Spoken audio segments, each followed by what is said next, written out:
Welcome back to ADHD Whiskey. My name is Matt, and today we've got some high proof hookers from Tennessee ready to go one-on-one.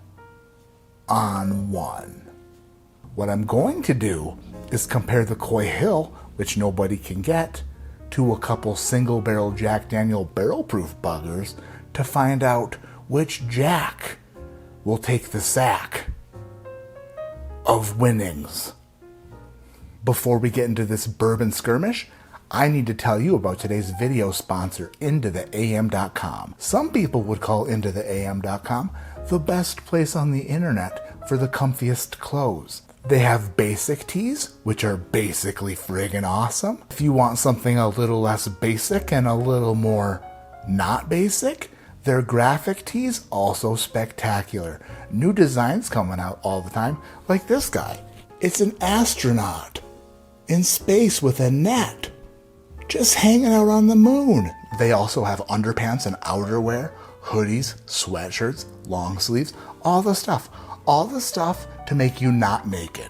If you love comfortable, lightweight, awesome clothing, or if you just want to support the people who support your people, click on my link in the description below. Go to IntoTheAM.com, save yourself 10% by using code ADHD10 at checkout. Thank you, IntoTheAM.com, for sponsoring this bourbon skirmish. Today, we're going to find out how Jack Daniel's single barrel proof compares to Coy Hill.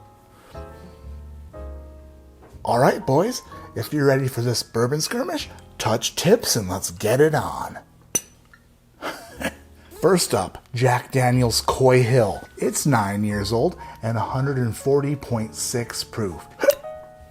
America. Jack Daniel's Coy Hill will go in glass A,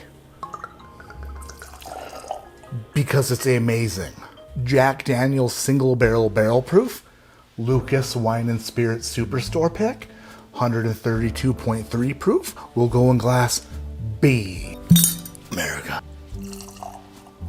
And Jack Daniel's single barrel proof, Cesar's Wine and Liquor, 131.8 proof, a gift from the beautiful Turk family, America, will go in glass C.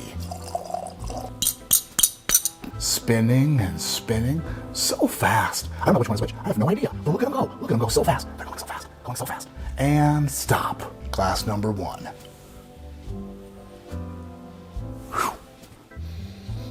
Friggin' nice. Look how fast I spin. So fast.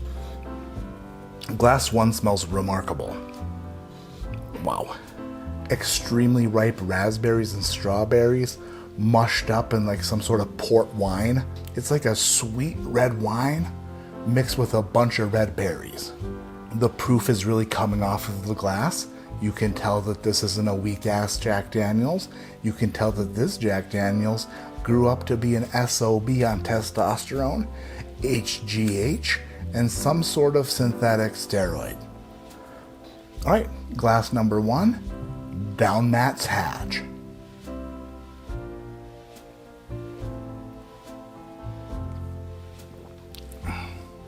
Wow.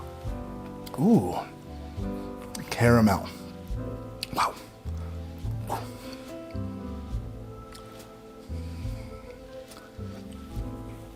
Wow, that's a powerful bugger.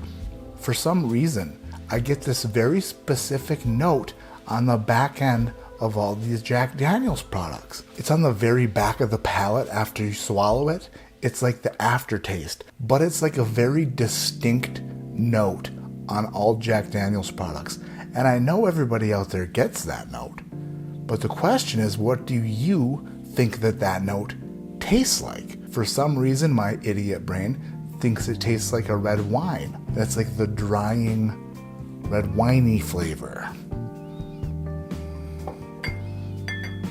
Oh, Nikes. Glass number two. We're moving along to glass number two. So fast. So fast. Oh. Wow.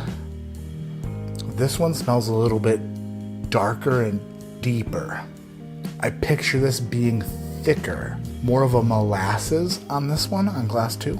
A little bit of barrel, a little bit of sweetness, and by a little bit of sweetness, I mean a lot of sweetness. My nickname used to be Sweetness because I ate all the candy that the kids brought to school when they weren't looking. Purple candy, not grape, but the grape flavoring, like you open up a grape packet of Big League Chew, that's on there. If Big League Chew could get you slammered. By the way, after I drink through all these, I might not be slammered.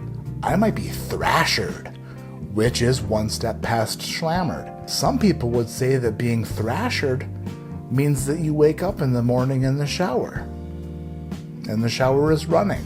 Glass number 2, see how she do.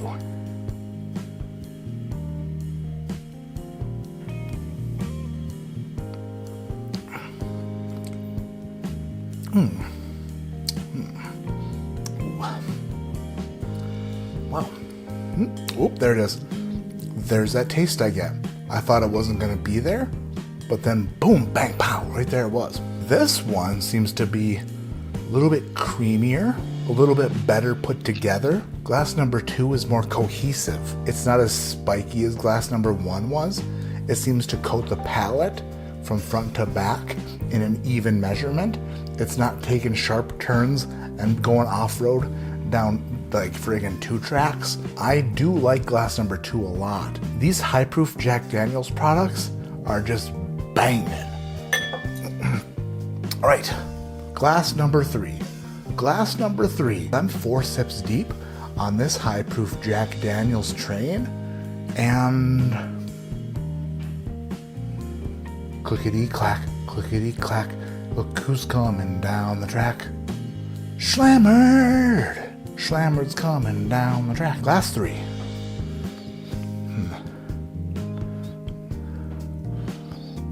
Okay.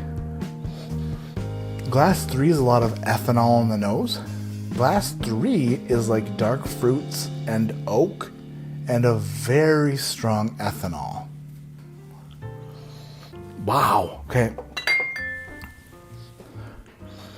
Glass 3 is lacking scent. I'm not getting much of a nose off of glass 3 at all. Since there's really nothing happening on the nose of this glass, let me pour it down my throat and into my ass to find out if it's good or if it gets thrown in the trash. Here we go. Glass number 3.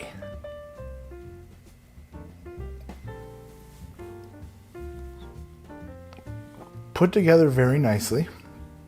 It's cohesive. It's working together. Just like the nose, the palate seems to be muted. Let's compare the noses. Glass 1. Glass 2. Glass 1. Glass 2. Glass 1. Glass 2. I think I might like glass 3 more than glass 1. Maybe I should have done a traditional bourbon skirmish that was just one-on-one, right? Maybe I should have just done one-on-one.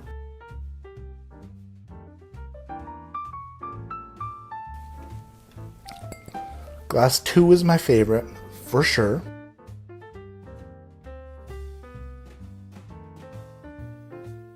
In terms of flavor, viscosity, and finish. Glass 2 is the winner today, but it wasn't a... That was a lot of 130 proof sips. In third place was the Lucas Superstore Single Barrel. The runner-up, thank you to Katie and Ethan Turk, Cesar's Jack Daniels Barrel Proof. That means in first place was glass number 2, the Coy Hill. Just like it should have went, the Coy Hill came in first place. Although the Coy Hill came in first place, let me say this.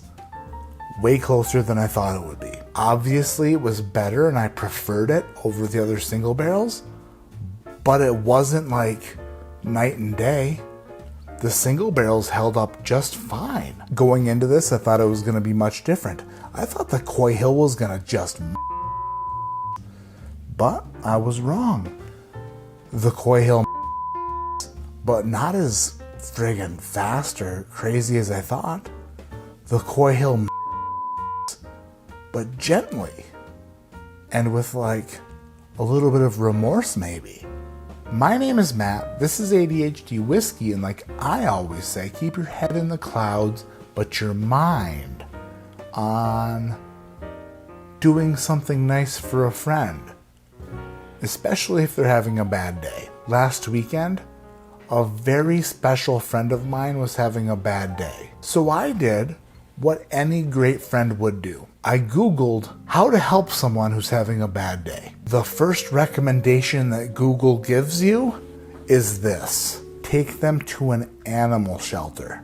Or if that sounds stupid and not helpful, then send them something yellow. I'm not a doctor. I don't know if those two things will actually help somebody who's having a bad day, but I can tell you this.